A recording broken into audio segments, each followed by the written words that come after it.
சிவகங்கை மக்களவை தொகுதி காங்கிரஸ் வேட்பாளர் கார்த்தி சிதம்பரத்திற்கு ஆதரவாக அவரது மனைவி ஸ்ரீநிதி திருப்புவனம் தினசரி மார்க்கெட் மெயின் ரோட் உள்ளிட்ட பகுதிகளில் வீதி வீதியாக சென்று வாக்கு சேகரித்தார்.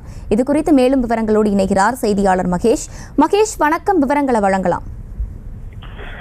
நிச்சயமாக வர்ஷினி, சிவகங்கை நாடாளுமன்ற தொகுதி இந்திய கூட்டணி சார்பில் போட்டியிடும் காங்கிரஸ் கட்சி வேட்பாளர் கார்த்திக் சிதம்பரத்தை ஆதரித்து பரதநாட்டிய கலைஞரான அவரது மனைவி ஸ்ரீநிதி கார்த்திக் சிதம்பரம் திருப்போணம் பிரச்சாரம் மேற்கொண்டார். பிரசித்தி பெற்ற மடப்புரம் காளி கோவில் மற்றும் மணிமந்திர விநாயகர் கோவில் ஆகியவற்றில் சாமி கும்பிட்டுவிட்டு பிரச்சாரத்தை தொடங்கினார்.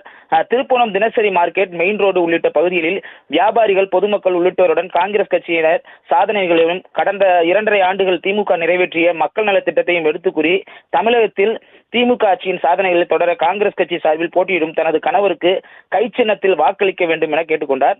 பிரச்சாரத்தின் கடைசி நாள் என்பதால் கொளுத்தும் வெயிலிலும் பலரையும் சந்தித்து தனது கணவருக்கு வாக்குகளை சேகரித்தார். அவருடன் காங்கிரஸ் கட்சி மாவட்ட தலைவர் சஞ்சய் காந்தி, கிழக்கு வட்டார தலைவர் செந்தில் உள்ளிட்ட பலர் உடன் இருந்தனர். வர்ஷினி, விவரங்களை வழங்கியமைக்கு நன்றி மகேஷ். செய்திகளை உடனுக்குடனும் துல்லியமாகவும் தெரிந்து கொள்ள சப்ஸ்கிரைப் பண்ணுங்க.